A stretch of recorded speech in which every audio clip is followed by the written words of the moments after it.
नमस्ते सर।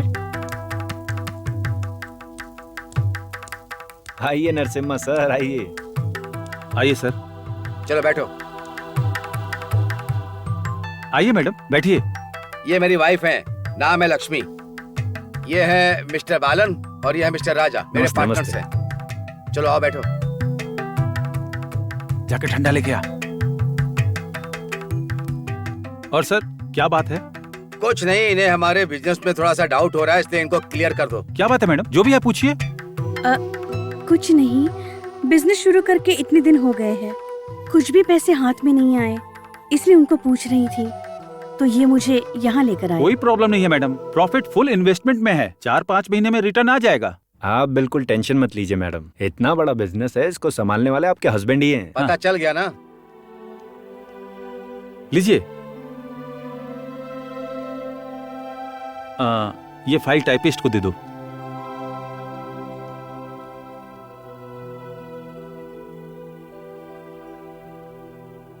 एक प्रोग्राम भी अच्छे से नहीं देख पा रही हूँ, पूरा एडवर्टीजमेंट आ रहा है।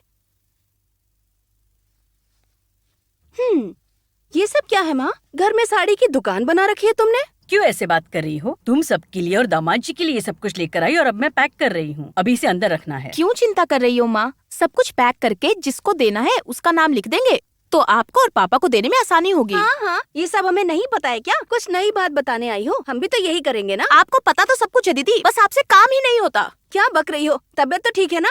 मैंने क्या काम नहीं किया, जरा बताओ तो। बेचारे किशोर जीजा जी, और भी जो उस घर में आपको झेल रहा है, उनकी दाद देनी पड़ेगी। किशोर को स्पाइनल कोड नहीं है।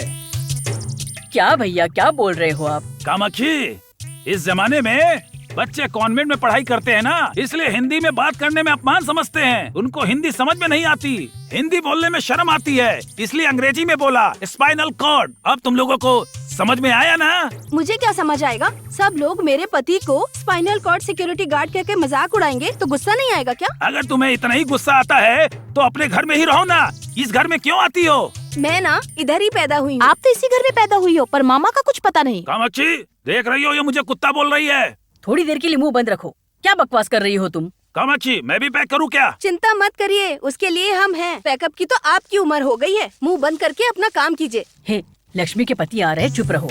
कामाक्षी, कोर्ट में जज आने से पहले आदमी बेल मारता है ना, ऐसा ही चल रहा है इस घर में। इस घर में तो कोई भी मुंह उठा के जब देखो तब चला आता है। बैठो बैठो। ये क्या हमारे बारे में कुछ उल्टा सीधा बोल रहे हैं? सब कुछ ठीक चल रहा है ना? क्या चल रहा है? तुम्हें देखने के बाद सब कुछ पीछे भाग रहा है। लक्ष्मी, मार्केट में चूहे मारने की एक नई दवा आई है। जैसे चूहा खाता है बाहर जाकर मर जाता है। दुकान वालों ने चूहे मारने के लिए रखा हुआ है, लेकिन इस चमगादड़ के भी काम आ सकता है। वो दवा कॉफी में मिलाकर इनको दे दो, बाहर जाकर ये भी टपक जाएंगे। चूहे की दवाई है क्या? कोई भी जहर लेकर आओ, कुछ भी नहीं होगा। ओके, लॉन्ग लाइफ है मेरा। हाँ, जानता हूँ। ऐसी हड्डियाँ तो किसी के काम नहीं आएंगी, इसीलिए यमराज ने तुम्हें छोड़ रखा है, इसीलिए लंबी जिंदगी जी रहे हो। सासू माँ, क्या शादी में खाने के लिए कॉन्ट्रैक्ट दे रही हो क्या, या आप लोग खुद ही बनाने वाले हो? उसके बारे में हमने कोई बात नहीं की है, इसलिए पता नहीं। नहीं पता है तो लगाना चाहिए। एडवोकेट नरसिम्हा के साले की शादी ये कोई मामूली है क्या? माँ, इनकी बात सुनकर गणेश को पूछने के लिए कहो ना। अरे क्या पागल जैसी बात कर रही हो? गणेश की शादी है, वो ये सब क्यों करेगा? तुम्हारे पिताजी क्या कर रहे हैं, उनको जाकर पता लगाना है ना। इतनी उम्र होने के बाद भी उन्हें कुछ समझ में नहीं आ रहा है। तुम्हारे घर में सब ऐसे ही हैं। देखो, क्या क्या काम हुआ है उसकी तुम एक लिस्ट बनाओ, उसके हिसाब से क्या बाकी रह गया देख लेंगे। ठीक कह रहा हूँ ना? मेरी बात समझ रही हो ना? हाँ, मुझे अर्जेंट काम है, होकर के आता हूँ। चूहे से दूरी रहना, कुर्सी पर बैठ कर बस ऐसे ही झूमते रहना, पागल बुड्ढा। आकर अपना अधिकार जताकर चला गया। लक्ष्मी, मुझे बिल्कुल अच्छा नहीं लगा तेरे पति ने जो कुछ भी तेरे पापा के बारे में बोला। कामाक्षी, तुम्हारे पति को थोड़ी भी इज्जत और शर्म नहीं है। तुम दोनों उसको सिर पर बिठा कर घूम रहे हो ना। तुम्हारे पति के बारे में इतना बुरा बात करके गया है। मामा जी चुप रहिए ना। लक्ष्मी, तुम इस उम्र में भी बहुत खूबसूरत हो। अनजाने में छोटी उम्र में शादी करवा दी हमने। तुम्हें उस कमीने के साथ शादी करवा के बहुत बड़ी गलती की। वो इतना काला है कि कौवा भी शर्मा जाए। कोयला है। हे मामा, मेरा बेटा हंसो हंसो हंसो बेटा, हंसो ना बेटा। देखो मम्मा खड़ी है, हंसो ना बेटा। नींद आ रही है क्या? हाँ बेटा, ठीक है बेटा, सो जाओ, सो जाओ, सो जाओ, सो जाओ। गंगा, किचन का काम पूरा हो गया है बेटा, बस खाना बाकी रह गया है। थैंक यू पापा जी। बच्ची के आने के बाद मैं किचन का काम कर ही नहीं पा रही हूँ। कोई बात हाँ ना, गंगा अगर रसोई में गई तो भी खाना नहीं बनेगा। पापा, आपने सोचा था बहू आएगी तो आपका काम थोड़ा सा कम हो जाएगा, लेकिन गंगा के आने के बाद तो आपका काम डबल बस हो करो गया। बेटा, उसने कहा कि वो काम करेगी, लेकिन मैंने ही रोका था उसे। ये सब झूठ है पापा। जॉब करके, घर का काम करके लोग अपने बच्चों को संभालते ही है ना। हाँ, ऐसे बहुत सारे लोग होते हैं। ऐसे ही घर में बीवी के साथ बराबर काम करने वाले मर्द भी बहुत होते हैं। एक दिन भी तुमने उसकी कोई मदद की है क्या? बताओ, बोल रहे हो। गंगा, तुम्हारे बारे में बात करो तो पापा कैसे गुस्सा होते हैं, देखा? पापा तो मेरे फेवर में ही बात करते हैं, समझ गए ना? आओ बेटा गणेश, आओ आओ। हे बेटा, कैसे हैं आप? मैं ठीक हूँ, आओ बैठो। क्यों, शादी से पहले बहुत टेंशन है क्या? ऐसी कोई बात नहीं है। शादी से पहले ही मेरी बहनें आ गई हैं, लेकिन गंगा अभी तक नहीं आई। मैं तो जाने के लिए बोल रहा हूँ, लेकिन वही मना कर रही है। जाओ बेटा, तुम्हारे बिना इसे बहुत कमी महसूस हो रही है। अभी नहीं पापा जी।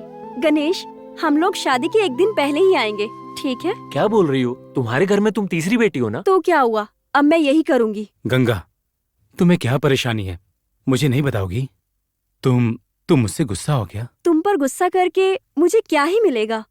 इस बच्चे को हमने अपनी मर्जी से गोद लिया है गणेश, लेकिन दुर्गा और जीजा जी कितना गलत बोलते हैं। वो सब छोड़ो, जीजा जी तो कुछ भी बातें करते रहते हैं, तुम जानती नहीं हो क्या? जानती हूँ गणेश, लेकिन 4 लोगों के सामने जीजा जी की बातें बहुत ज्यादा हो जाती हैं, और उस वक्त तुम और माँ और पापा सब चुप हो जाते हैं। वो हमारे घर के दामाद हैं, उनको हम कैसे बोल सकते हैं? हाँ, वो मैं मानती हूँ। आप लोगों को उनकी बात सुननी है तो सुनो, लेकिन मुझे क्या? मैं तो यहाँ अपनी जिंदगी जी रही हूँ ना।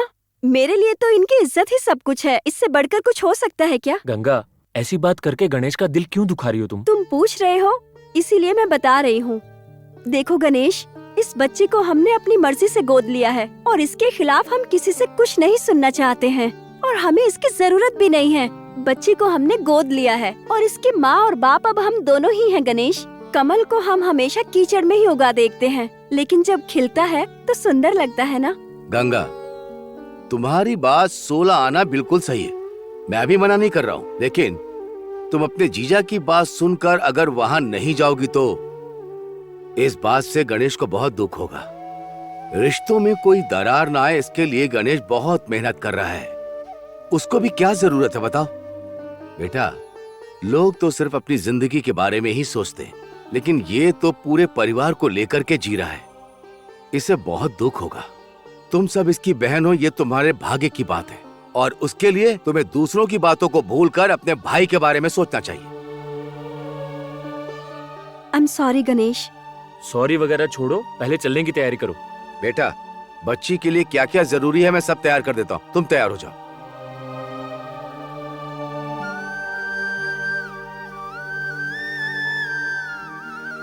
गंगा, तुम्हें बहुत अच्छा ये परिवार मिला है, तुमने बहुत पुण्य किया होगा।